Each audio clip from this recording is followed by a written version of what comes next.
Muito bem, estamos de volta para a segunda parte do programa Saulo Machado Entrevista, aqui pela TV Aranaguá, o nosso canal 20.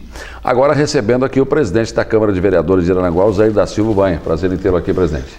Prazer é meu, Saulo, aí dando aí um abraço em toda a população aranaguense.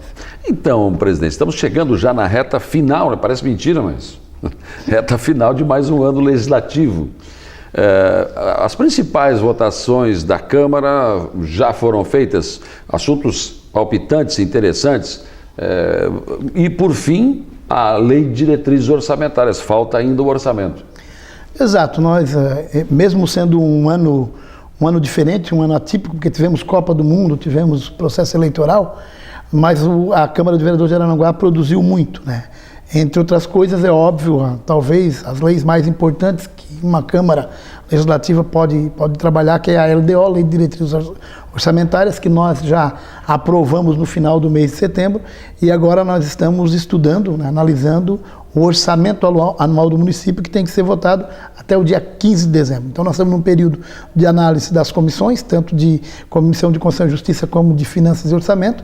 Os vereadores, cada um deles tem as suas cópias, exatamente para analisar se farão algum tipo de emenda ou não à lei orçamentária, e ao final de todo esse processo, né, a gente então vota. Estamos inclusive discutindo a possibilidade de não deixar para a última sessão, fazer algumas sessões antes, até porque existe a possibilidade, né, do prefeito vetar algumas coisas que forem alteradas pela Câmara, e em havendo veto, a Câmara tem que necessariamente votar novamente, verificar novamente a lei. Então, para que a gente não tenha que ultrapassar o calendário de sessões ordinárias, para não precisar fazer nenhuma sessão extraordinária no final do ano, então a gente está pensando em antecipar, já que a lei orçamentária chegou no início do mês de setembro, na metade do mês de setembro na Câmara, né?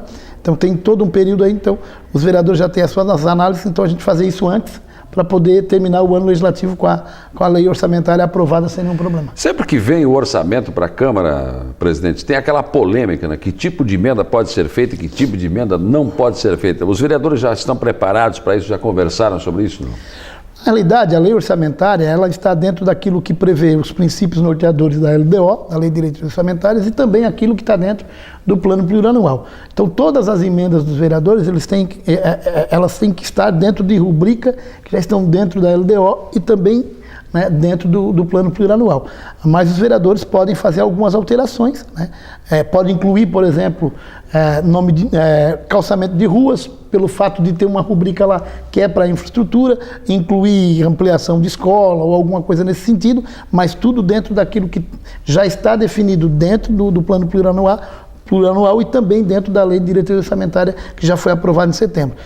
Por que tem que cumprir essa regra? Exatamente para que os vereadores não estejam fazendo nenhuma emenda que não esteja prevista, não esteja dentro daquilo que está previsto das diretrizes dessas leis, né? Pelo que o senhor tem observado, o orçamento terá muitas emendas, poucas?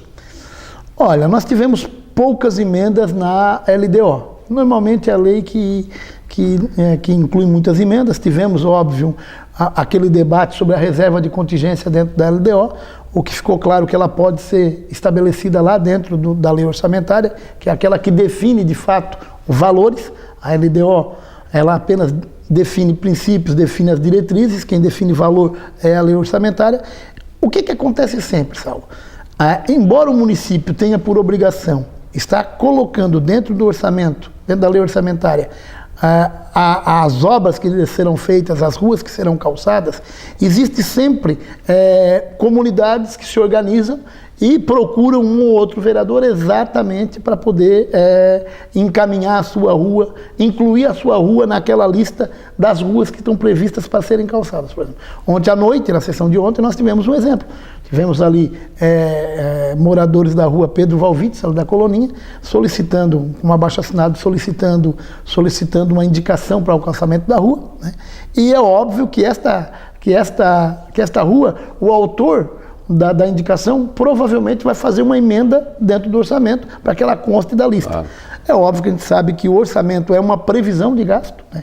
Não significa dizer que tudo aquilo que está ali vai ser executado, mas a garantia de que a rua ou a obra está nas relacionadas dentro do orçamento, já é uma possibilidade muito maior dessa obra ser realizada no exercício seguinte. A Prefeitura tem, vereador, 8 milhões em precatórios para serem pagos, eu não sei se é nesse ano ou no ano que vem, e chegou um precatório só de mais 8 milhões. Esse precatório está nesse orçamento ou não? Na realidade, os precatórios, todos eles têm que estar na previsão orçamentária, certo? Tem que ter uma destinação para pagamento de precatórios. Só que como os precatórios, eles são, ainda existe hoje uma discussão pendente sobre a questão de precatórios, se segue, não existe uma regulamentação ainda do STF em relação ao parcelamento ou ao pagamento integral, obedecendo a ordem crescente daqueles que são os primeiros, né? Então tem precatórios, por exemplo, o orçamento do ano que vem, ele vai ter uma rubrica baseada em precatórios já mais antigos. Provavelmente este precatório que saiu agora, ele fique para os próximos orçamentos. Porque nós temos ainda, Saulo, por incrível que pareça, dívidas da prefeitura de 20, 30, 40 anos atrás que ainda estão em precatórios e estão sendo pagos hoje ainda. Hoje, eu imagino que o município deve estar gastando aí em torno de 400, 500 mil reais mês de pagamento de precatórios. Então, mas os precatórios têm que estar dentro do orçamento. Senão não podem ser pagos. Senão não podem ser pagos. Por isso que eu lhe questionei em relação a isso. Agora, o orçamento está dentro, na sua opinião e pelo que os vereadores viram, dentro de algo aceitável ou está superestimado? Não, na realidade, o orçamento ele aumentou muito pouco daquilo que já foi o ano passado, né, Saulo? Ele está em 112 milhões de reais ano, né? Sendo que 85 milhões é do município e 25, 30 mil é do SAMAI, da autarquia do SAMAI, né? Então ele não está diferente muito daquilo que foi já o ano passado. Não existe uma alteração significativa que diga se exagerou na previsão orçamentária. Até porque é uma previsão de arrecadação, né, e de gasto. Não porque o orçamento ele é composto de recursos próprios, aquilo que é arrecadação própria, daquilo que tu pode trazer de verbas carimbadas que vem da Secretaria de Saúde, da Secretaria de Educação, que é verba direcionada, daquilo que são também previsão de algumas emendas parlamentares, ou seja, é a arrecadação toda, não é apenas, porque o município, se depender apenas do recurso próprio, Saulo, para desenvolver o seu trabalho, dificilmente vai fazer alguma coisa. Com certeza, fica difícil. Vereador, eu tenho informação que deve chegar à Câmara uma modificação na lei hoje vigente em relação aos loteamentos. O senhor tem informação? O senhor já chegou ao seu ouvido essa informação? Não. O que é que tem? Esta lei de loteamento, pelo fato de eu ter participado efetivamente do debate sobre o plano diretor, foram aprovadas várias leis dentro do plano diretor, dentro daquilo que preconiza o Estatuto da Cidade, que é passar por audiências públicas. Das que passaram por audiências públicas até o final de 2012, 4 foram votadas. Sim, 4 foram votadas pela Câmara. Tem uma última lei que já foi aprovada pelas audiências públicas lá em 2012, que trata exatamente dessa lei de loteamento, certo? Que ela ainda não foi para a Câmara. Ela ainda está na Prefeitura, ela está pronta, foi aprovada pelas audiências públicas, certo?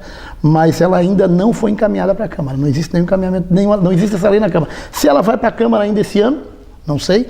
Se ela vai esperar terminar o processo de debate do plano diretor, que nós reiniciamos essa semana, e agora vamos começar a discutir a lei de uso e ocupação do solo. Se o município vai esperar para encaminhar esta lei diretamente, juntamente com as outras leis que faltam, para todas elas serem aprovadas num conjunto, aí uma decisão do Executivo, porque são leis de origem do Executivo. Pois é, mas a informação que eu tenho é que alguma modificação pode ser feita e proposta na Câmara, até porque tem uma intenção de construir um conjunto habitacional para famílias de baixa renda, cuja casa, para pensar, alguém tem que sair. 2 pessoas não conseguem ficar dentro. A rua não teria mais do que 3 metros. Eu não sei, eu quero esperar para ver se vão ter a coragem de fazer isso. Na realidade, Saulo, aí existe uma diferenciação. Isto que você está colocando, que é projeto de interesse social, que é do Minha Casa Minha Vida, ele não segue os padrões da lei de loteamento. Certo? Porque pelo fato de ser um projeto de interesse social, o tamanho do terreno pode ser menor, o tamanho da casa pode ser menor, ele tem uma diferença. E isso deveria, o que é que deveria estar dentro do plano diretor? E as administrações não pensam. O que deveria estar dentro do plano diretor agora aprovado na lei de uso e ocupação do solo são locais na cidade onde se implantaria a habitação de interesse social, já pré-definido. Então a cidade, como um todo, já saberia de antemão quantos seriam os loteamentos, os locais de moradias de interesse social e onde eles seriam localizados. Hoje se faz o inverso na realidade. Tu tens a cidade como um todo, tu escolhe um determinado local, só que como isso não tem uma previsão hoje ainda dentro do plano diretor, o município precisa enviar para a Câmara um projeto de lei para definir este local de moradia de interesse social. É óbvio que quem constrói esse projeto é o Executivo Municipal. Ele indo para a Câmara, por exemplo, com dimensões ou com questões que não tratam a questão da humanidade, de que realmente seja um projeto que atenda aos interesses das moradias, como você colocou, se ele é pequeno, se o arruamento é menor, a Câmara, na realidade, ela pode rejeitar esse projeto por entender que não é o projeto mais adequado para as pessoas morarem. Eu tenho claro, Saulo, eu pessoalmente sempre defendi questão habitacional. Você sabe que eu fui secretário de habitação no município de Criciúma. Eu sempre defendi implantação de loteamento popular, mas que os beneficiados daquele loteamento popular sejam moradores da região onde o conjunto habitacional vai ser construído. Por uma simples razão, porque se o cidadão já mora ali, a criança já está na creche, já está no programa Saúde da Família, sim, já está no colégio. Então tu não cria uma demanda para o município ampliar os mecanismos sociais para receber a população que vem de outros locais. E também tem toda a questão da vizinhança, do relacionamento com a vizinhança. Eu lembro que lá em Criciúma, quando eu fui secretário de habitação, nós tínhamos uma ocupação atrás de um caique, dentro de um campo de futebol, eram 110 casas, certo? Nós construímos o conjunto habitacional ao lado. E eu lembro que na época nós fomos discutir com o proprietário da terra, porque terra para setor público ele salta de R$10 para R$100. Eu fui conversar com o proprietário da terra para fazer uma negociação amigável do valor do terreno. E aí na época ele queria cobrar como se tivesse o loteamento pronto já. Certo? E na época, é óbvio, o município fez uma avaliação do imóvel, né? fez o termo de utilidade pública, depositou em juízo e o cidadão foi discutir em juízo se o valor da terra era maior ou era menor. E nós construímos o conjunto habitacional ao lado de onde havia a ocupação, porque exatamente por conta de todo o relacionamento que essas pessoas que ali moravam continuariam tendo com aquela comunidade, inclusive com os órgãos sociais. Então, neste caso do loteamento, Saulo, existe essa lei que é de loteamento normal para a iniciativa privada fazer o seu loteamento, que daí já estabelece os padrões do loteamento, e existe um outro que é de interesse social, que como não existe uma previsão hoje dentro do novo plano diretor do município, o município precisa enviar para a Câmara e a Câmara que analisa. Pois é, mas aí é que é o tal negócio. O senhor coloca muito bem essa questão, acho que é bem isso. Você não pode tirar a pessoa de lá de um bairro e levar para o outro, não deve pelo menos, porque aqui, se ela já mora aqui, ela já está inserida naquele contexto, não vai, né? Agora imagine o senhor, se eu fizer uma casa geminada, que é o projeto que eu sei, com um terreno ínfimo, esse pessoal não vai ter condição de aumentar a casa, de fazer um puxadinho, como sempre se faz, né? Como foi feito, como está sendo feito lá no residencial Flor do Campo, não tem como fazer. Isso vai acabar gerando um problema para a prefeitura no futuro. Então, eu acho que antes do lucro, porque isso aí é feito por empreiteiras, né, que contratam direto com a Caixa Econômica Federal, projeto Minha Casa Minha Vida, tem uma série de coisas, mas alguém vai levar dinheiro nisso, alguém vai ganhar dinheiro com isso. Agora, em nome de ganhar dinheiro com isso, em nome de questões político-partidárias também, tem que se pensar acima de tudo isso na cidade e também no bem-estar do cidadão. Né? Saulo, eu sempre fui muito claro em relação às minhas posições em relação a isso. Nós tivemos ainda durante esse ano a polêmica daquele conjunto habitacional de interesse social lá próximo do Morro dos Conventos. Desde o início, qual foi a minha posição e continua sendo, porque o projeto continua sendo discutido ainda. Qual é a minha posição? Mora lá quem é próximo de lá. Tirar o cidadão daqui de Araranguá para levar lá para próximo do Morro dos Conventos, para ele vir e voltar todo dia de ônibus, não é recomendável. Não é recomendável. Agora, vou te dizer, do ponto de vista do projeto, Saulo, é o melhor projeto habitacional que eu vi. Esse lá. Esse lá. Por quê? diferentemente disso que você está colocando. Porque se ele for realizado, ele vai ser realizado por uma cooperativa, que não visa o lucro que uma empresa privada visa. Então lá, ao invés de eles fazerem um conjunto habitacional que eles tenham lucro, praticamente todo o lucro que eles teriam, eles investiram em equipamento social. Vão construir uma creche, vai ter uma praça, vai ter salão comunitário, a rua é larga, as casas... É uma situação. Nós estamos construindo, por exemplo, um ano na Coloninha, que é 256 apartamentos. Já não é... Coloninha, no Araponga. No Araponga, que será bairro a partir do ano que vem, né? Assim, ó, eu nem sei como é que ficou a divisão. Não, mas... Então, assim, que na realidade já não é a mesma situação daquele outro, porque ali é uma empresa de iniciativa privada. Isso. Ela quer o lucro. Por exemplo, vou te dizer, o que é que eu defendo numa situação dessa? A empresa quer fazer? Faz.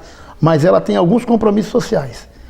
Que o acesso seja calçado, que tenha área de recreação, que o apartamento tenha uma condição, ou a casa tenha uma condição. Olha, eu já estive lá vendo, vereador, é daqueles apertamentos. Exatamente. Por quê? Porque, como você colocou, eles visam muito mais o lucro do que a situação das pessoas. Exatamente. E aí tu vai além, certo? Porque o cidadão, a empresa que constrói um patrimônio desse, ela constrói e vende.